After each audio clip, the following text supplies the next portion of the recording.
নমস্কার, আমি বন্দনা। আমার কিচেনে আপনাদের সবাইকে স্বাগত জানাই। আবারও এসে হাজির হয়েছি নিরামিষ আলু পটলের একটি রেসিপি নিয়ে। দেখে নেওয়া যাক নিরামিষ আলু পটলের রেসিপিটি। আজকের রেসিপি নিরামিষ আলু পটলের তরকারি। 4টে আলু আর নিয়েছি পরিমাণ মতো পটল।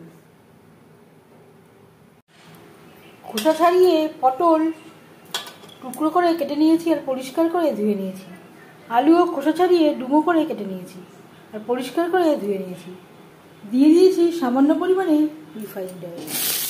এবার দিয়ে দেবো আলু। 1-2 মিনিট নাড়াচাড়া করে নেওয়ার পর দিয়ে দেবো পটল।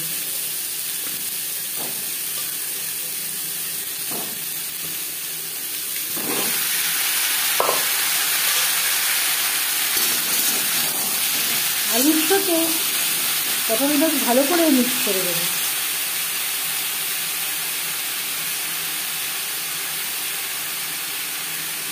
স্বাদ মতো লবণ,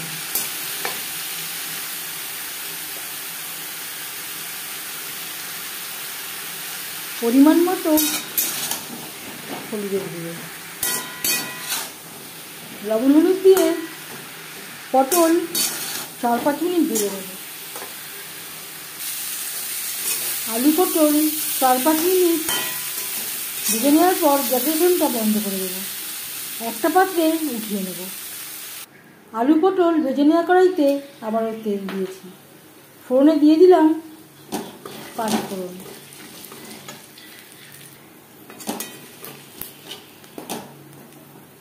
কুড়ি 25 সেকেন্ড পাঁচফোড়ন ভেজে নেওয়ার পর দিয়ে দেবো আদা, কাঁচা লঙ্কা ও টমেটো, যেটা আমি একসাথে বেটে নিয়েছি।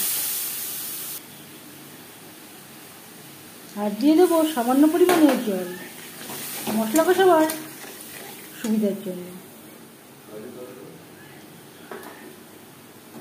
সামান্য পরিমাণে হলুদের গুঁড়ো। 4-5 মিনিট মশলা কষিয়ে নেওয়ার পর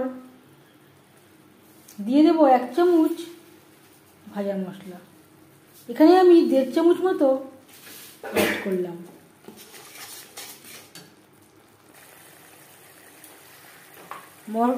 মশলা বেশ ভালো করে কষিয়ে নেওয়া হয়ে গেছে। এই পর্যায়ে দিয়ে দেব ভেজে রাখা আলু পটল। মশলার সাথে আলু পটল বেশ ভালো করে মিক্সড করে দেব।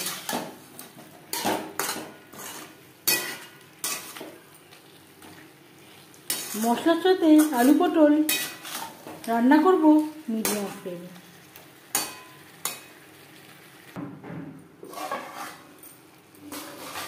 চার 5 মিনিটের জন্য আমি ঢেকে দিয়েছিলাম।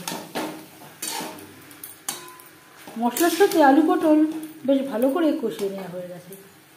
এই পর্যায়ে দিয়ে দেব, এখানে রয়েছে পোস্ত, চিনেবাদাম ও কিশমিশ, যেটা আমি একসাথে বেটে নিয়েছি।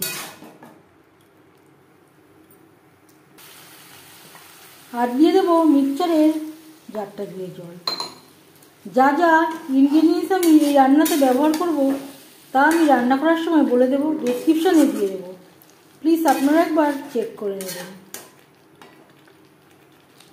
2-3 মিনিট রান্না করে নেওয়ার পর দিয়ে দেব টক দই। এখানে আমি 4 চা চামচ মতো অ্যাড করলাম। টক দই আলু পটল ও মশলার সাথে বেশ ভালো করে মিক্সড করে দেব। গ্যাসের ফ্লেমটাকে রেখেছি লোতে।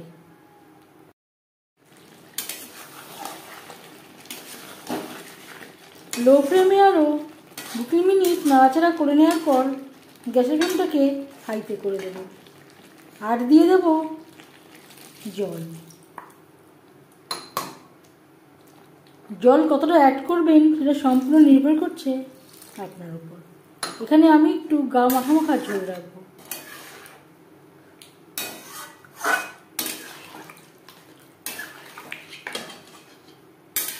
আলু পটল প্রায় 70% কুক হয়ে গেছে। 4-5 মিনিট রান্না করব।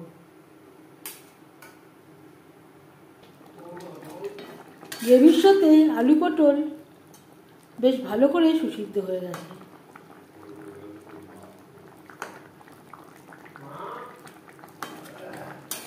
এবার যাচ্ছি ফাইনাল স্টেপে। দিয়ে দেব 1 চামচ গরম মশলা পাউডার। আমি আর চিনি ব্যবহার করছি না, ঘিও ব্যবহার করছি না।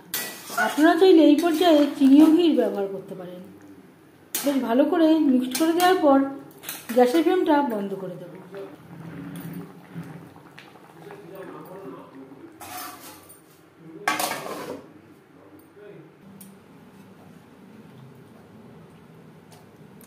দশ মিনিট আমি স্ট্যান্ডিং টাইমে রেখে দিয়েছিলাম। নিরামিষ আলু পটলের রেসিপিটি কেমন লাগলো অবশ্যই জানাবেন কমেন্টের মাধ্যমে। যদি এই রেসিপিটি ভালো লেগে থাকে লাইক করবেন, শেয়ার করবেন, সাবস্ক্রাইব করবেন আমার চ্যানেলটিকে, বেল আইকনটা প্রেস করে দেবেন। যখন আমি নতুন ভিডিও আপলোড করব তার নোটিফিকেশান সবার আগে আপনার কাছে পৌঁছে যাবে।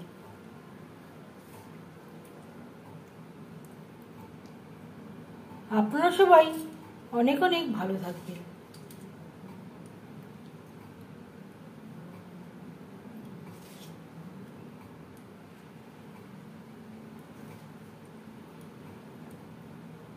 এই ভিডিওটি দেখার জন্য ধন্যবাদ।